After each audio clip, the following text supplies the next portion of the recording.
Hello, welcome to this author interview special of No Extra Words, the Flash Fiction podcast. My name is Chris Baker-Dersch. I'm your producer and editor.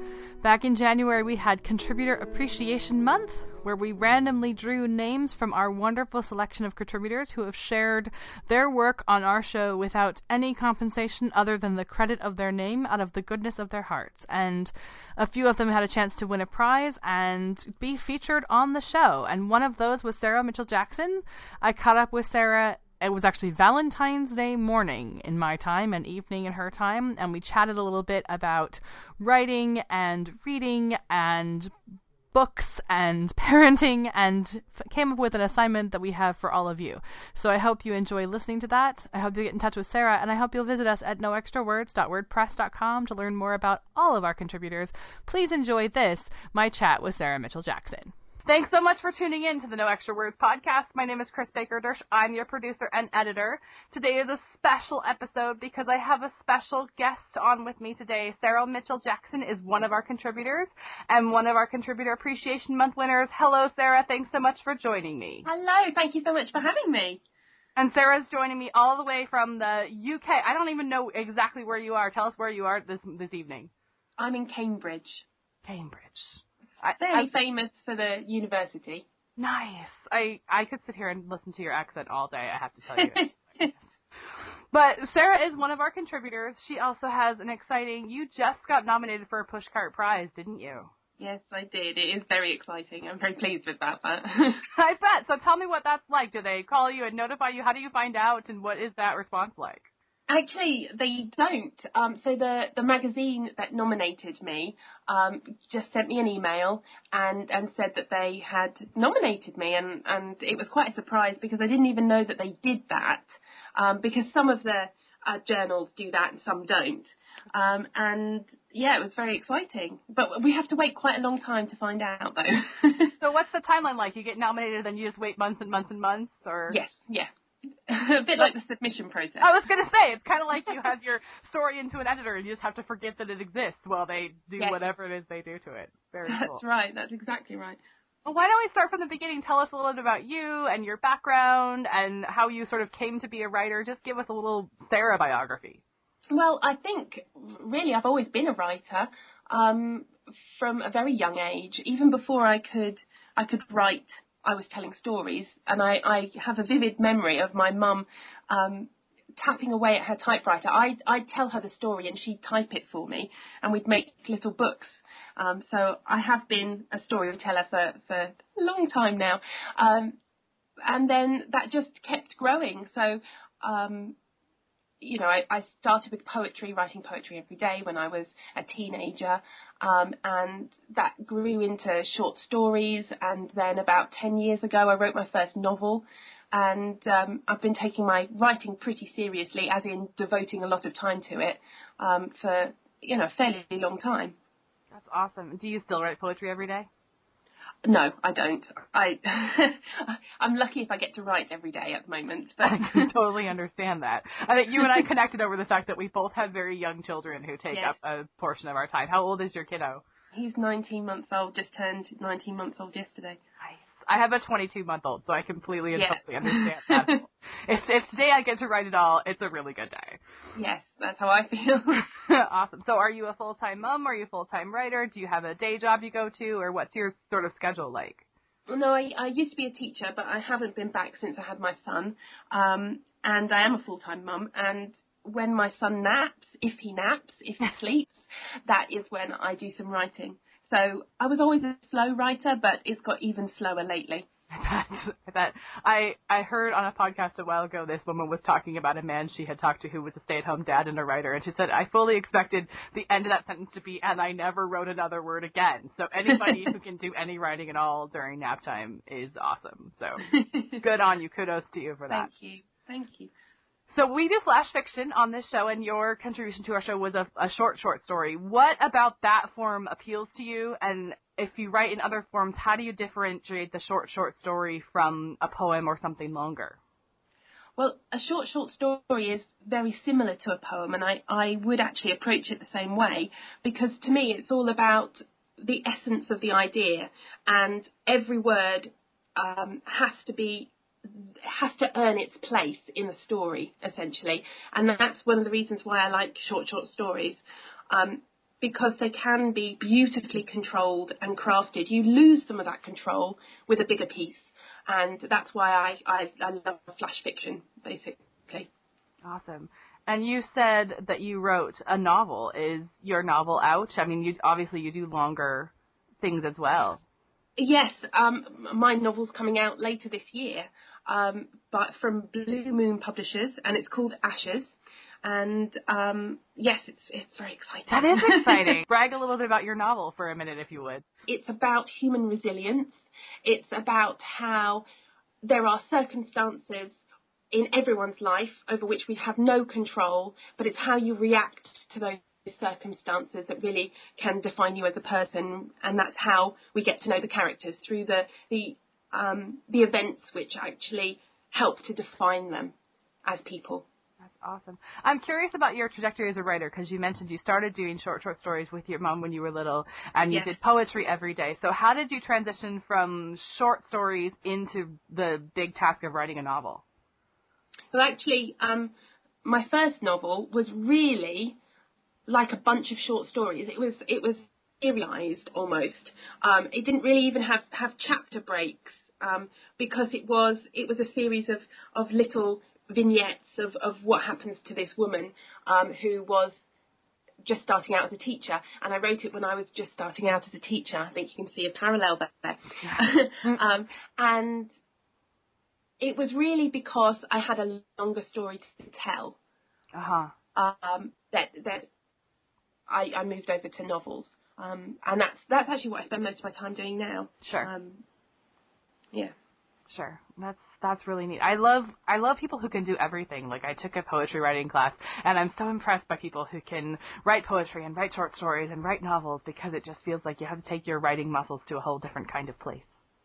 Well, yes, and that is actually why I do it. That's why I still write poetry, because it requires you to really focus. They are using different muscles, and in fact that's why I keep my short fiction going at the same time, because I'm right in the middle of a working process at the moment, and it's a lonely place to be, because you're in the middle of this vast landscape where you can maybe just about see where you started, and you can probably see where you're going, but you're right in the middle, and you've got a long way to go. So I like short fiction for that, because I can have an instant sense of accomplishment. I don't have to defer my gratification at all like I have to do with a novel. Yes. And I've got a finished product that I can actually point to and say, I did this, I'm doing this. You know, right. So it does help. Very cool. So since we're chatting about books, talk to us about Sarah the Reader. Like, what inspires you? Who are your inspirations? What do you spend your, I'm sure, very limited reading time on? I read lots. I read all different kinds of things. I have a preference for literary fiction, but it doesn't have to be. And sometimes I read romance novels, and I quite like maybe some slightly eerie magical realism and things like that as well. But I would say that my favourite authors are Alice Thomas Ellis. Do you know her? I don't. No, she was a Welsh writer. She's dead now, unfortunately. And quite a lot of her books are out of print, but I think she's excellent, a really, really good writer. So much control over what she did. I really like Alice Munro for her short stories, and Joyce Carol Oates as well for her short stories. What else do I read? Thomas Hardy. Thomas Hardy is, I always come back to him because I think he was brilliant. He was just a really good storyteller, and I love the way that he deals with people, with his characters. I think coming back to a familiar author is almost like coming home. Like, you know, when you're sort of lost in the literary wilderness, there are these people you gravitate back to. Yes, I want something safe. I want something that I know and I love, yes. Absolutely. And this is me, the children's librarian question. What was your favorite book when you were little? Oh, I don't know if I can just have one, because at different ages I really like different things. I don't know. One of my first favourite books was Outside Over There by Maurice Sendak. Oh, yeah. It's creepy. It is. And it's still creepy now when I'm an adult. So, so I always liked that one. It's a dreamlike. Yeah, I think people who just read Where the Wild Things Are don't understand how creepy Sendak could really get. Yes. In, like, all kinds of wonderful ways. That's awesome. But then later, I really loved The Lion, the Witch and the Wardrobe. Okay. And I read all of Judy Blume. Yeah. Didn't we all? But what else did I love? Russell Hoban did some really interesting children's books, actually. I'm showing my age, aren't I? Totally not. That's cool. And of course, you know, he did Ridley Walker as well for adults. So it's like he took me all the way through my life, really. That is so cool. Yeah. So I think I also remember really loving and reading several winters in a row The Box of Delights by John Mansfield. I don't know this one. Macefield? I can't quite remember his name, but yeah, it's a really good book anyway. Very cool. Very, very cool. Do you ever have a chance, this is something I always want to ask published writers, do you ever have a chance to interact with your readers? Do you hear from them, and do they say things about your writing that makes you feel a little bit like you're the celebrity? When we talk about favorite authors that we have, it's always nice to wonder, are you someone's favorite author? I don't know. Probably not. I think people are a bit shy of getting in touch. I always try to get in touch with authors if I have liked their work. So I'll connect with someone on Twitter and just say I really enjoyed your story in wherever I'd read their story. But I think people are a bit shy of doing that. I think they are. It took me a long time to be brave enough to, and I can remember I was at a librarian's conference and I approached an author that I loved, and I said to her, I started gushing, I just loved your book, and the expression on her face was priceless. It was like, my book? Are you sure? And so I do. I think people are really shy, and they should reach out more to when something touches you, because it really is a real person. Yes. Yes, and we imagine that an author would hear all the time when people have loved their work, but we might not. So yes, that's what you should do today. Everyone should go out and tell their favourite author that they're their favourite author. That's awesome. Everybody's got an assignment. When you're done listening to this, you go out. I don't know of a single author that's not available somewhere. Google them and you can find them and send them a message and tell them how much you love them. That's awesome. Yeah, Twitter is a really good place to find authors. It really is. It really, really is. So what are your writer dreams? Like, if you could picture Sarah Mitchell Jackson 10, 15 years in the future as a professional writer, what does that look like for you? Well, I would love to have a few novels published by that point. That would be amazing. That would be really good. It would be nice to have a collection of short fiction. Nice. That would be lovely. But, I'll just see where things take me and keep doing what I do and see where it goes. For sure. That makes total sense to me. It's funny, when I ask people that question, they almost never talk about money. Like, for all the conversation about writers saying nobody gets paid enough and I want to write full time, I think we all want that, but when I ask the question, it all comes back to what you want to have out, what you want to have created. And but that's what I meant. I meant I need to have millions and millions of pounds. Right? You need to be J.K. Rowling, like retired Patrick Estate by that point, right? Totally and completely. Well, since we gave our listeners the assignment of getting in touch with their favorite author, how do we get in touch with you? If somebody wants to chat more and learn more about you, how do they find you? Well, I have a website, which is smitchjack.wordpress.com, and I'm on Twitter as smitchjack, so it's smitchjack, which is a shortening of my name, and yeah, contact me on Twitter. I would love that.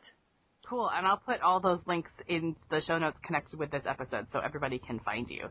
And my last question, because I promised you this was going to be just a brief chat we were going to have today, but this is your chance to tell us, you mentioned your book a little bit, but tell us what you are promoting right now, like what is out and new in your world that people should immediately go check out and read.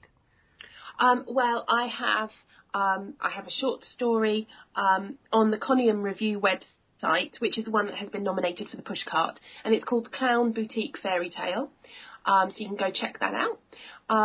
And I also have something in the current issue of the Critical Pass Review, and that's called Swamp Water Boy. And I also have a poem in Really System issue 9, and it's called Camping, and it's all about how I do not like camping.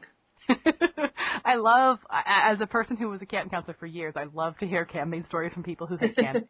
Like, it tickles me in a really great way. So I'm going to have to go check that out right now. Well, thank you so much for giving us a little bit of your time. We are brief here on this show, so I know it's been a brief chat, but I so appreciate you sharing of yourself and contributing to the show, and I hope that we get to feature your work again. And I'm going to go find out all about when they announce Pushcart Prize winners, because I'm going to, be in your rooting camp now. So we'll have to be watching to see what happens. That's wonderful. Thank you very much. And tell us one more time, when does your book come out? It comes out later this year. All right, so later this year, we're looking for Ashes by Sarah Mitchell Jackson. Thank you so much for taking the time to talk to us. Thank you.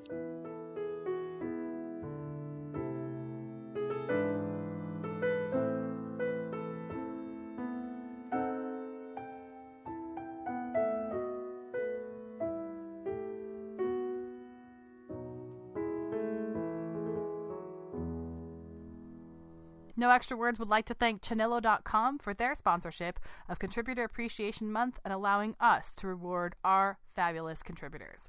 Chanillo.com, CHANNILLO.com, is the web's best source for serialized literature.